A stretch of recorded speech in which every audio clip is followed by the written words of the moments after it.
Jemaat HKBP Delta Mas yang dikasihi Tuhan, semangat pagi dan salam sukacita.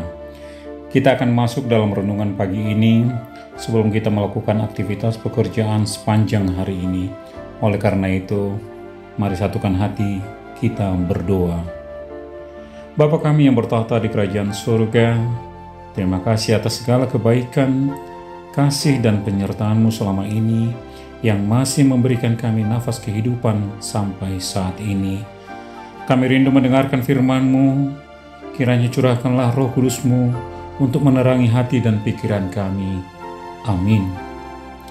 Firman Tuhan di penghujung minggu ini, Sabtu tanggal 5 Juli 2025, diambil dari Mazmur 19 ayat 15 yang akan dibacakan dari seorang anak remaja kita.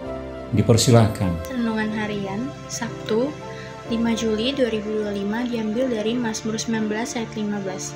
Dalam bahasa Indonesia dikatakan, mudah-mudahan Engkau berkenan akan ucapan mulutku dan renungan hatiku, ya Tuhan, gunung batuku dan penebusku.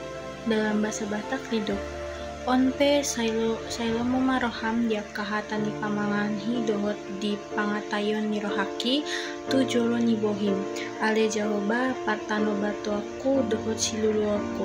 Amin. Bapak, Ibu, dan saudara terkasih di dalam Kristus Yesus, saya mengambil tema renungan kita pagi ini. Ucapan adalah doa.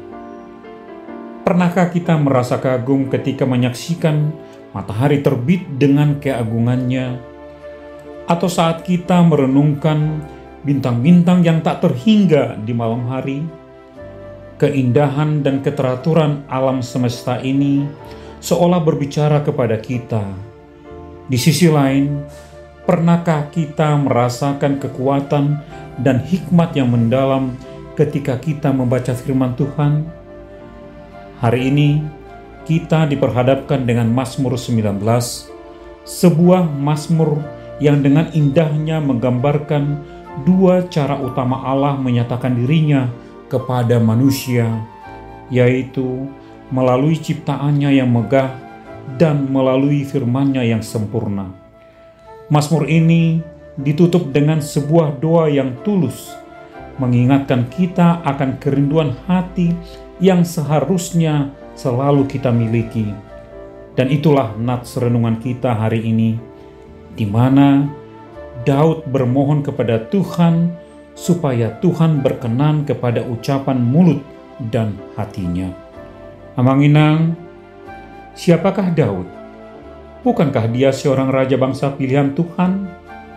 Betul, dia adalah salah satu tokoh penting dalam Alkitab, terutama dalam Perjanjian Lama, yang dikenal sebagai raja kedua Israel dan juga seorang pemazmur yang terkenal. Ia adalah seorang gembala yang kemudian diurapi menjadi raja menggantikan Raja Saul.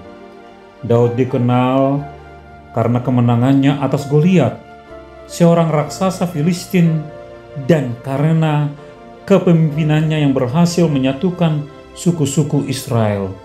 Ia juga dikenal sebagai tokoh yang dekat dengan Tuhan dan memiliki banyak pujian mazmur dalam kitab suci Alkitab. Dapat kita bayangkan bagaimana seorang raja Israel bersujud di hadapan Tuhan sambil bermohon akan perkenanan Tuhan untuk setiap ucapan dan kata-kata yang keluar dari mulut dan hatinya. Sedemikian kedekatan Raja Daud dengan Tuhan, sehingga mengalir banyak gubahan mazmur yang memuji dan memuliakan kebesaran Tuhan, serta menyaksikannya dalam kehidupannya, sehingga bisa kita nikmati sampai saat ini. Bapak, Ibu, dan saudara terkasih di dalam Kristus Yesus, ada sebuah peribahasa yang mengatakan, mulutmu adalah harimaumu, yang artinya bahwa setiap perkataan atau ucapan seseorang dapat membawa dampak buruk, seperti halnya seekor harimau yang bisa menyerang dan melukai mangsanya. Peribahasa ini mengingatkan kita untuk berhati-hati dalam berbicara, karena perkataan yang tidak dipikirkan secara matang bisa menyakiti orang lain atau bahkan merugikan diri sendiri.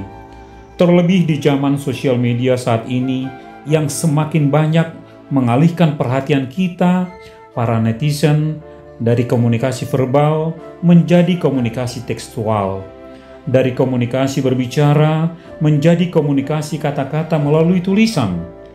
Tetaplah kita lebih berhati-hati dalam menuliskan kata-kata dan menyebarkannya dalam update status, begitu juga dalam merespon komen orang lain. Apakah ucapan kita sungguh-sungguh berkenan di hati pembaca, atau malah membuat mereka menjadi sakit hati?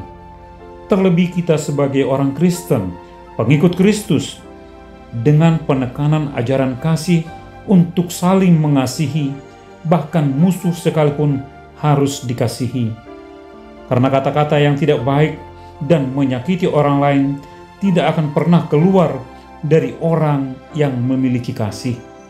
Sementara itu, kita juga harus sadar dan mengetahui adanya Undang-Undang ITE yang memagari kebebasan kita dalam berpendapat dalam dunia sosial media. Bapak, Ibu, dan saudara terkasih di dalam Kristus Yesus, kita sebagai orang yang sudah dipilih dan ditebus Allah dari dosa dan kematian, sejatinya setiap kata-kata yang keluar dari mulut kita adalah untaian doa yang meneguhkan dan menguatkan setiap orang yang lemah. Kata-kata yang memberi dorongan semangat bagi yang bersedih. Kata-kata yang memulihkan bagi hati orang yang terluka dan sakit. Kata-kata yang memberi hikmat di setiap orang yang kurang hikmat. Dan kata-kata yang menyejukkan, menenangkan, dan merendam amarah orang lain. Pertanyaannya sekarang, apakah melakukan hal baik tersebut semakin sulit dan langka di zaman sekarang ini? Tentu, kesetiaan melakukan hal baik tersebut dengan tidak bercela tidaklah semudah membalikkan tangan.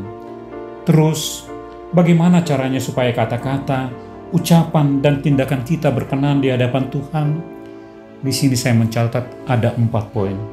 Yang pertama, mari menjaga hati kita.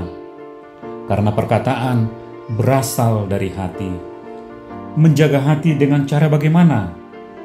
Dengan firman Tuhan. Ketika kita dipenuhi dengan kebenaran firman Tuhan, maka perkataan yang keluar akan mencerminkan hal tersebut. Mari membaca Alkitab secara teratur, renungkan, dan biarkan firman-Nya mengubah cara kita berpikir dan bertindak. Kemudian, dengan berdoa dan bersekutu dengan Tuhan. Semakin dekat kita dengan Tuhan dalam doa, semakin hati kita dibersihkan dan disucikan.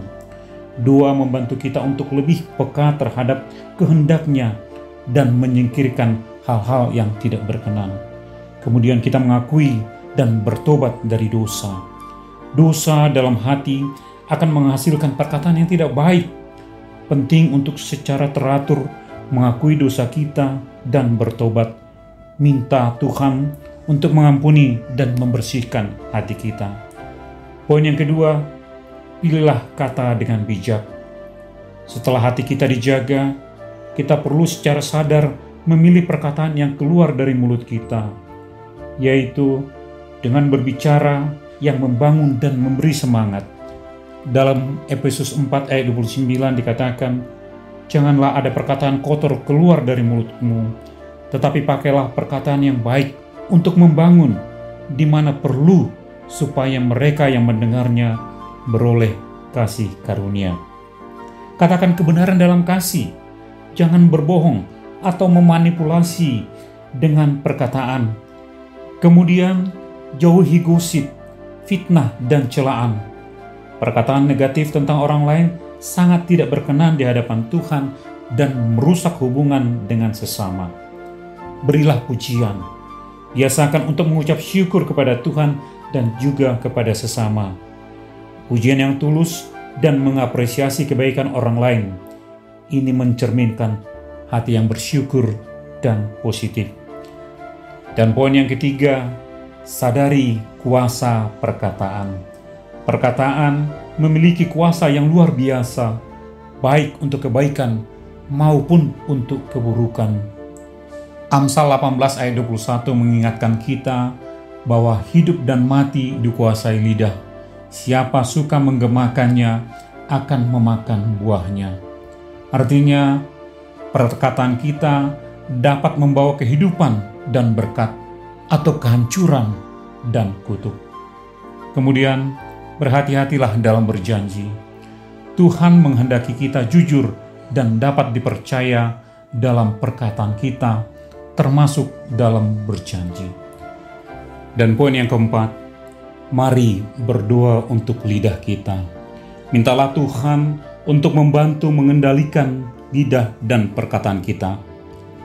Sebagaimana doa Daud dalam renungan hari ini, kiranya perkataan mulutku dan renungan hatiku berkenan di hadapan-Mu ya Tuhan, gunung batuku dan penebusku. Amang Inang dan anak kami remaja Anak Poso Bulung, pada akhirnya perkataan yang berkenan di hadapan Tuhan bukanlah tentang kesempurnaan sesaat, melainkan tentang proses pertumbuhan rohani yang berkelanjutan. Ini adalah tentang hati yang terus-menerus mencari dan bersekutu dengan Tuhan, yang kemudian dimanifestasikan dalam setiap kata yang kita ucapkan. Mersangkap ma debatata. Amin. Mari kita bersatu di dalam doa. Terima kasih Tuhan untuk firman-Mu hari ini yang telah mengingatkan kami untuk menjaga setiap kata-kata yang keluar dari mulut kami, supaya menjadi doa yang menguatkan, doa yang menghibur dan meneduhkan, serta memberi hikmat bagi setiap orang yang mendengar, sehingga kami beroleh perkenanan dari Tuhan. Mampukan kami Tuhan untuk tetap setia berada dalam jalan-Mu yang benar. Kami berdoa untuk anak-anak kami, berkati mereka di dalam sekolah ataupun perkuliahannya, curahkan hikmat-Mu buat mereka dalam mengikuti pembelajarannya masing-masing, sehingga dapat selesai sesuai waktunya. Yang sedang mencari pekerjaan, tunjukkanlah jalan buat mereka. Begitu juga yang sudah bekerja, biarlah mereka bekerja, berkarir, dan memiliki prestasi yang baik. Berdoa untuk para orang tua yang sedang berjuang untuk menyekolahkan anak-anaknya, dan juga para orang tua yang sudah pensiun dan menikmati kebersamaan dengan keluarga besar. Berikanlah kekuatan, kesehatan, dan sukacita, dan berkatilah segala usaha, pekerjaan, dan karir mereka, sehingga dapat bertahan dan berkembang dengan baik. Juga untuk setiap jemaat yang tetap setia dan berpengharapan merindukan kehadiran anak di tengah keluarga, kiranya curahkanlah belas pengasihan-Mu bagi mereka, dan berkatilah setiap usaha medis yang mereka tempuh. Begitu juga buat anak kami yang sudah waktunya berkeluarga, tunjukkanlah jalan, dan bukalah pintu hati mereka yang tertutup, dan berikanlah jodoh bagi mereka, sebagaimana Engkau bersabda, bahwa tidak baik manusia itu seorang diri, dan akan memberikan penolong baginya. Berdoa untuk anak kami Gilbert Sanggam Pardosi dari Wix Diaspora, yang pada hari ini genap berulang tahun. Kiranya Tuhan berikan umur yang panjang, kesehatan dan sukacita, menjadi anak yang baik dan berkenan di hadapan-Mu. Inilah doa dan permohonan kami Bapa, yang kami panjatkan hanya di dalam satu nama, Yesus Kristus Tuhan kami yang hidup. Marilah kita menerima berkat dari Tuhan. Anugerah Tuhan kita Yesus Kristus dan kasih setia dari Allah Bapa serta persekutuan Roh Kudus, itulah yang menyertai kita dari dulu, sekarang, dan sampai selama-lamanya. Amin.